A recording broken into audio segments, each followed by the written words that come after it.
Hi guys! Welcome back to our channel. If you are new to our channel, make sure you hit that subscribe button down below and make sure you leave us loads of comments, show us some love, hit that like button and also share our video with your friends and family. Yes, of course. Follow us on social media, and that's the way you're gonna find out our current update and when we are posting video, which is every Sunday. Yes, look out for our videos every Sunday, guys. Woohoo! Yeah! So we're back again with our new series called Tea Time Topics.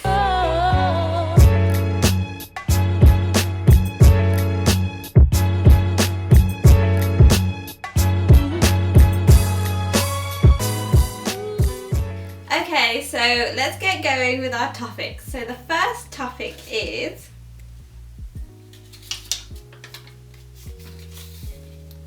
can you still be friends with the opposite sex if you are in a relationship or married? I don't know. I don't think this is a controversial question to me. I just think, yeah, you can be friends with opposite sex. In my opinion, I've never ever thought that there's a big issue if you're friends with someone of the opposite sex. If I'm in a relationship and the person who I'm dating or get married to is got a friend who's a girl, and then vice versa, I don't think it's a big deal. I think you just need trust in your partner. So in my personal opinion, yeah, you can have a friend who's the opposite sex. It's fine. I don't think you need to be jealous or controlling or anything like that. The only time it would become an issue is if that person of the opposite sex is, trying to make moves on your man or whatever, then maybe it becomes an issue. But if it's literally just friends and there's like no feelings towards each other, then absolutely, why wouldn't you be friends with the opposite sex? Yeah, I'm 100% agree with you, and I always tell you guys as well, just just have a good friends. Make sure they know their line, they know they know clear who you are and what your intentions are, and they understand that and they respect that. So then you can have friends. There is no problem. Sometimes, opposite sex, it can give you, as a friend, they can give you the advice you wouldn't know otherwise, and they also, yeah, that's true. It's like, say for example, if like Amy, she's married, and her future husband going to be whoever he is going to be, he had as a girlfriend, she might tell him, she might feeling this way, you can try to do this or try to help that situation, or give it a different point of view. Yeah, that's the help. Yeah. But one thing I definitely say you need to watch out for is the boundary issues. That's so the boundary, if there ever is a time where you feel that this doesn't quite feel right, or don't ever think, because I know from personal experiences, you might have the best intentions and think, I'm in a relationship, they're in a relationship, we're just friends sort of thing. But some people can cross those boundaries. So that is one thing I would say to be careful of. If you are friends with the opposite sex and it feels a bit like they're trying to make it more, then yeah, you need to be careful then, and sometimes think actually their intentions might not be the same as yours. So definitely be careful, people out there. I think you tell them straight away what this relationship is going to be this, and that's it. That will never change. If they not always, because obviously we've had different life experiences, so you can be put in an environment like you meet hundreds, like we all meet hundreds of people all the time, so not everyone you speak to you're going to be basically, excuse me, we're friends and this is our boundaries. That's not the case. There's loads of different relationships that you meet. Can I flip this thing? What do you guys think if your partner had a best friend that was a girl? What do you think? What do you think to that? I think it's like best friends. Oh, Davey, can you check the chicken, please? Yeah, personally, if my partner had a best friend that was a girl, I genuinely would not care. The only time it would cause an issue is if that girl didn't like me or. Son? Squeezy. Okay. Glove. Gloves. Are they? There's one there. Oh, the door. Oh, bed च पिया कहाँ हो जा? Yeah, that one. हाँ. The other one was in. So yeah, when it comes to my partner having a best friend who's like the opposite sex, I wouldn't mind genuinely, because I've had like my best friend was the opposite sex for a long time, and I was in relationships and stuff, so it's fine. Like I've been in that situation, I understand. If you've got the clear boundaries, it's fine. But if that other person becomes an issue, but that could be any sex. So you could be in a relationship with a guy, like I could be in a relationship with a guy, and his guy best friend could cause issues. I don't think it's about the gender. I think it's about the person. It's probably it's like a friend. Sometimes they are jealous friend. They want to just the friend. They want to keep it to themselves, and they don't really want to having a relationship with other than themselves. Yeah, I remember now. It's like my husband and his best friend. They were really best friend, and he was when we got married. He was in Canada, and when he came back, he tried to like do they used to do whatever they used to do, and he couldn't accept that my husband's moved on. And he hold him back, and that was like creating a problem between us. And sometimes it's depend on person to person. Absolutely. And relationship. But yeah, my opinion, you can have best opposite with the friend, but you make sure your attention. He needs to know. Yeah, you definitely both need to know of your intentions, because sometimes I suppose, because my sister always said she never believed that you can be friends with the opposite sex. Like she always said that one person would get feelings one way down the line, and potentially like if you've got a long-term best friend relationship, I think sometimes, especially when like society will try and confuse you, like that you might not have any feelings and might literally be friends, but then society like, oh, you guys should date, or you guys would be a good couple or whatever, and then maybe sometimes like that you can probably get confused and whatnot. I don't think I'm not agreed on. I'm disagree. If you're a strong person and friend, I think friendships is if like Indian, look at the Indian way of what is the meaning of a friendship. Is most pure relationship one can have. Friendship is if you're truly friend, your friendship is pure. Yeah, but not everyone's like that. Like everyone has different experiences, especially when people are growing. So like if people have a best friend when they're really young of opposite sex, and then they start growing up together, probably, and then they can go through these phases where they might actually like have like a moment where they're like, oh, we might be good together and whatever. Feelings can change. You have to take it from a different perspective as you're an older person compared to like someone who's a best friend like young going through it. So yeah. So there is nothing wrong and right. We can't say yes or no. I think you genuinely can be, as long as like you both like have the same intentions to be your friend. And we're just generally not the jealousy type people. Like if my partner had a best friend that was a girl, I would be fine with it, as long as like she didn't cross any boundaries. And I mean that's just anyone, like, because you generally like your work colleagues could cross boundaries, your their neighbours could cross boundaries, anyone could cross boundaries. It doesn't have to be a friend, So topic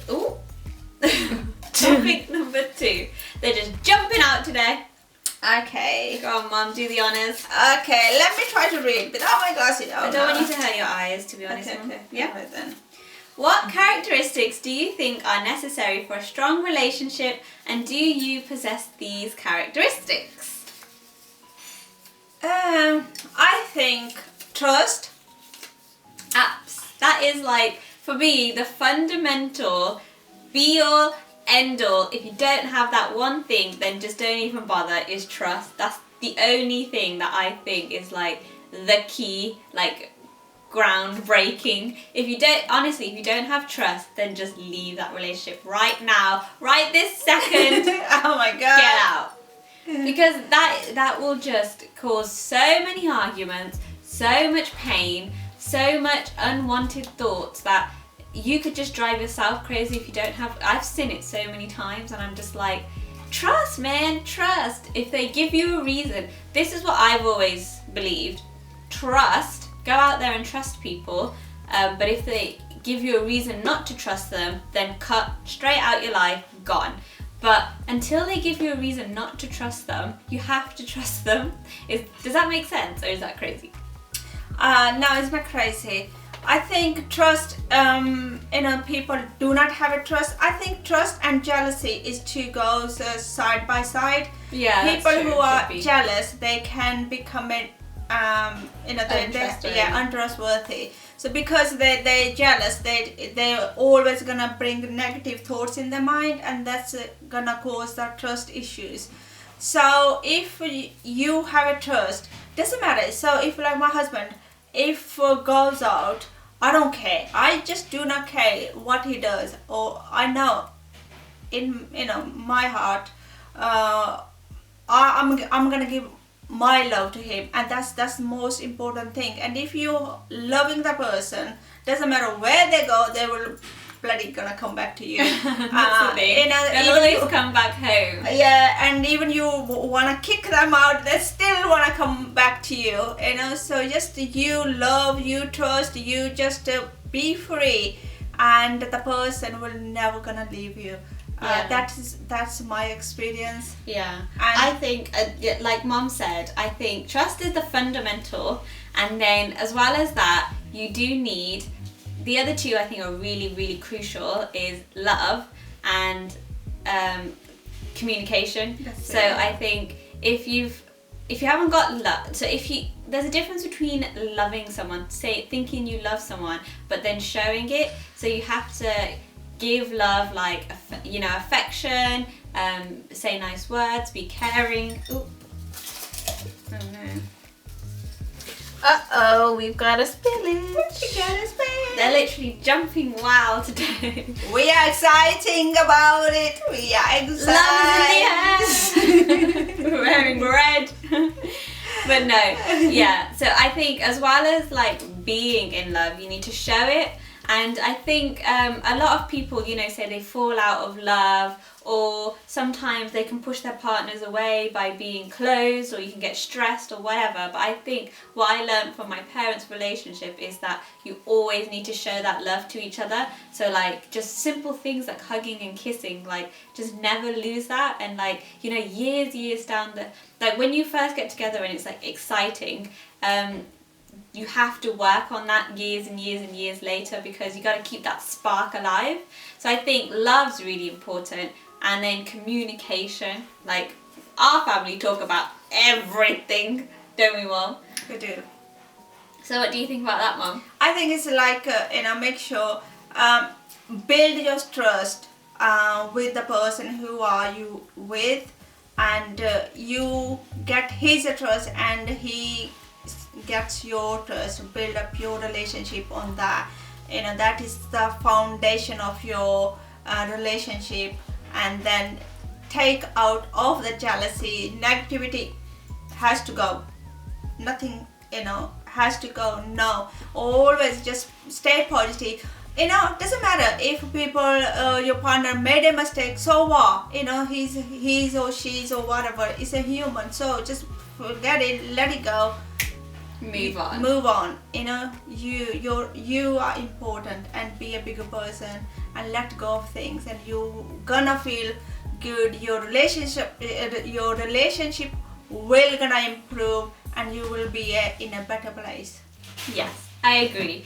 But guys, communication is so key, because you could be thinking one thing and then they could be thinking another thing, and you could assume that they're thinking the same as you, but they might not be. Yeah. So if there's ever an issue, even if it feels like so small, talk to your partner about it, but do it in a constructive way, so don't be aggressive with it, and obviously take their feelings into consideration as well when you do it.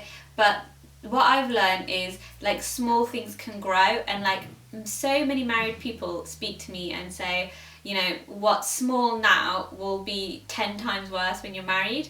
So they're basically they're trying to say, sort it out before it becomes an issue, because marriage, you know, for life or whatever, it's a long time, and it's hard work.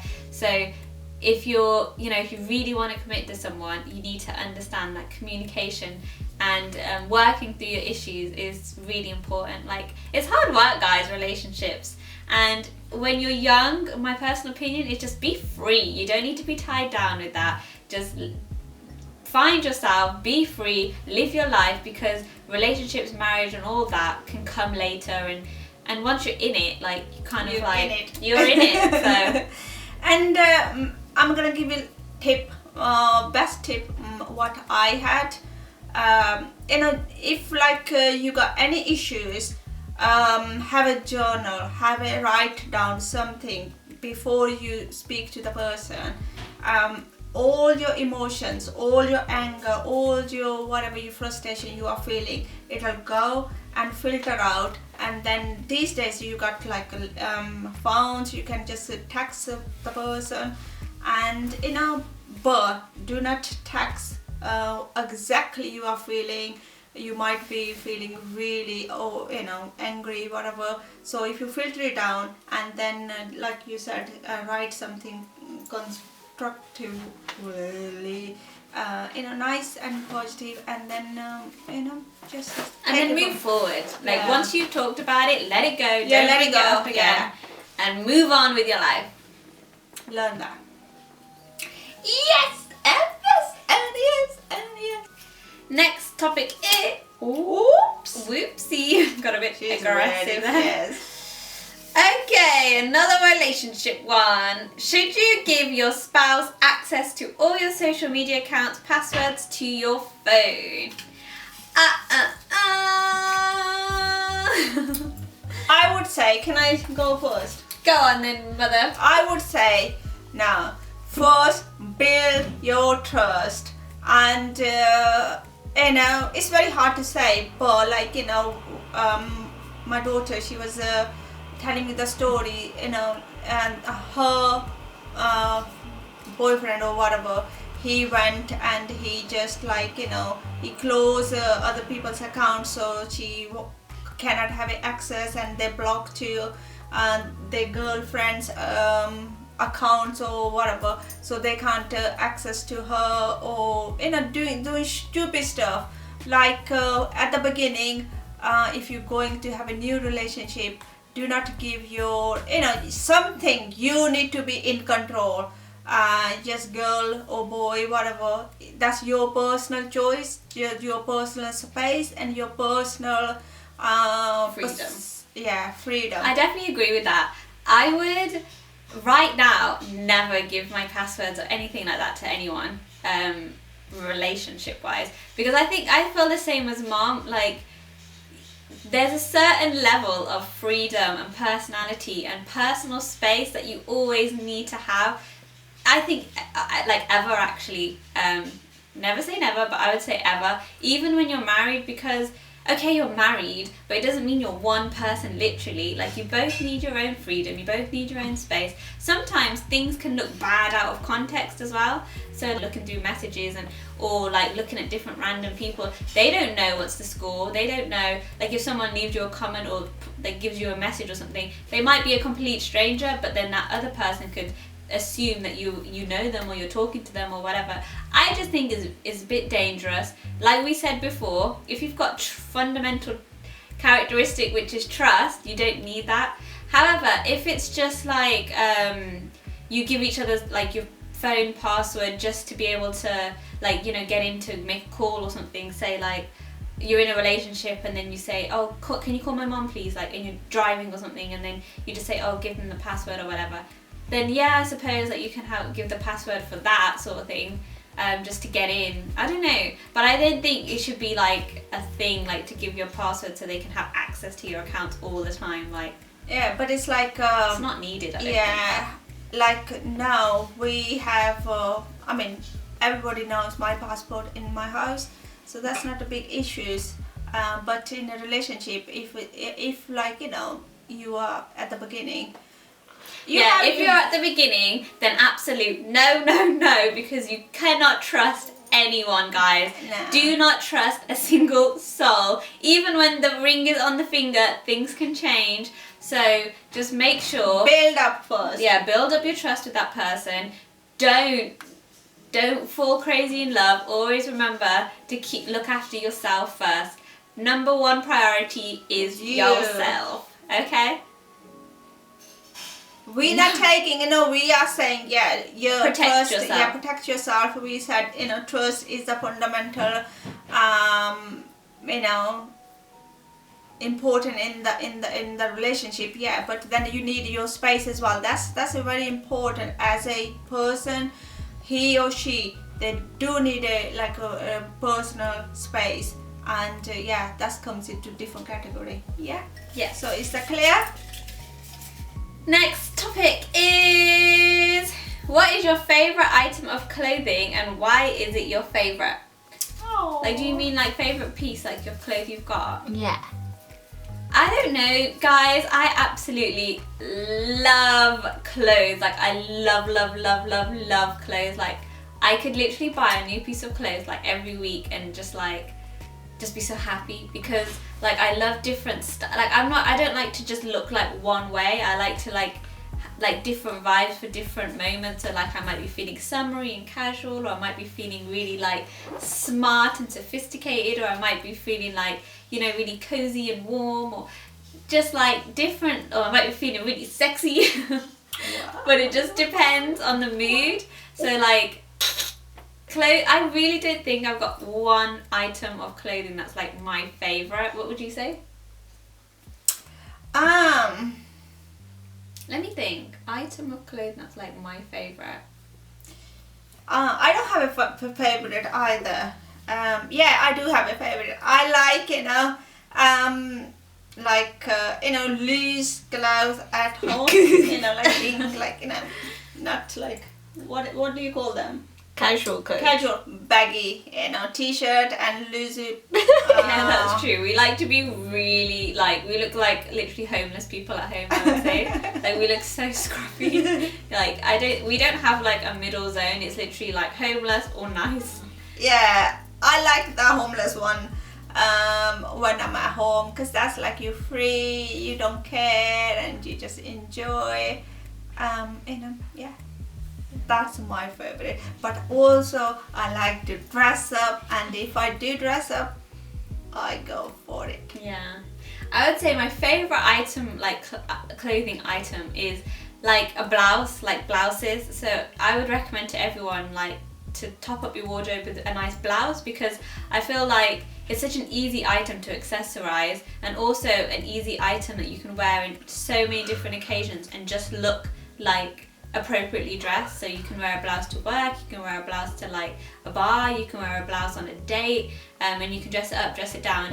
I think it's a really versatile piece. So that's why I really like blouses, because you always look put together but effortlessly. Like, it's an easy look.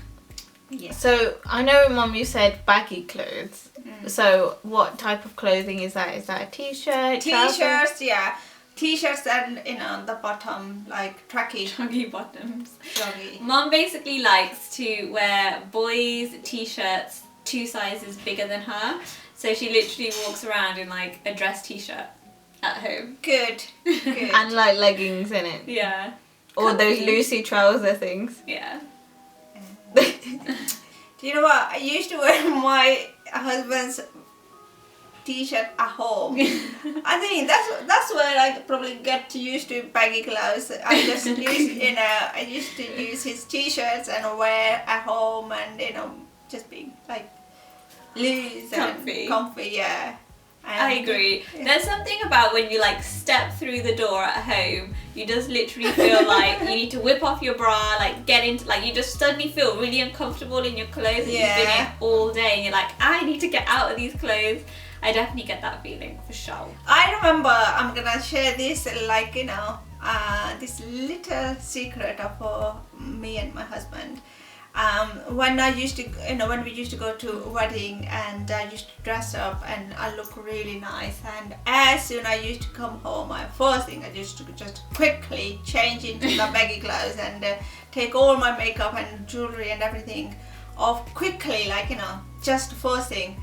And he used to get so annoyed. He used to say, why do you dress up? Who do you dress up for if you're not gonna, let me, I want to see you as a dressing up. I said, you was there with me. We went all the way. We spent all this time. And why do you want to be, see now? And he just said, you're a crazy person. Can you just don't do it? And I just said, no, that's not gonna happen. I feel uncomfortable. Sometimes I used to do it coming home and getting jewelry off or Start taking a jewelry off in the car. Crazy. Men, hey, they should love our natural beauty. Go on, Mum, do the honours. Last one. Oh my god, that's... If you could go back to your childhood, what advice would you have from your adult self? Wow. If you could go back to your childhood, what would you tell your young self now, basically? So if you could go back and speak to your younger self, what would you tell her? Ding, ding, ding, ding, ding. Let's go back. I can't remember. My childhood was kind of perfect. No. What advice would you give them? Because obviously they're going to start growing up. So what would you give them advice? Because a lot of things is going to happen to you, isn't it? Right, okay. My advice to my younger self would be to just relax and have faith, and then everything will be okay. I've always been a bit of a control freak, a bit of a perfectionist. What do you mean you was? You still are. She's still a control freak. I'm getting there. That advice still needed right now. Yeah, I'm giving my advice now. Guys, I work on it all the time, every day, because I want everything to be perfect. So, that is the advice I'd give myself now and also back then, which is just, okay, that's the only advice that I would give, but at the same time, I would, I wouldn't want to stop that discipline and the determination that I had. So yeah, I think I would tell myself just be patient and everything will, happen. Don't try and control things too much. However, I do like the fact that I was always really disciplined and really dedicated and ambitious, because I wouldn't want my younger self to not work as hard, because otherwise I wouldn't get to now, without all that hard work and the determination I had, if that makes sense. Does that make sense? It does. That's completely, I still have a problem. I don't have a patience. I would, if I'm giving myself giving myself advice would be, get more creative, enjoy more artwork, and more go with the nature, because that's what I wasn't good, because I didn't have the patience. I used to start painting and I used to leave it there because it took too long to finish off, or start writing neat writing, and because I didn't have the patience, and my writing goes scruffy. So yeah, I think have more patience with the creative. That's nice. I like that one. Yeah, I would love to see the younger mom. It'd be so cute to go back and I always said I think we all used to say that we would love to go back and meet the younger version of mom and the younger version of dad. Wouldn't it be so cool to meet your parents, but when they're in their 20s or something? I think that'd be cool. I wish we could do that. I think that younger version when I was a child. Yeah. I was I had too much energy, and I could not sit still, and I was very hyper. So yeah, I would say just go in creative. But one thing, I could not I wouldn't able to do the artwork, but I'm very good at dreaming. and I would still say to myself, keep dreaming and just keep create something special, special. And epic and huge. Wow, I enjoy Dream that. big, guys. Yeah. Yes, so today was fun. We talked about lots of different topics, covered many different points as always. If you enjoyed this video, make sure you give us a big fat thumbs up, share our video, and also leave us comments on what you think we should talk about, any ideas. Leave us comments on, our experiences if you've experienced anything similar. And yeah, just make sure you continue watching, sharing the love, and we'll see you in our next video. Thank Bye. you.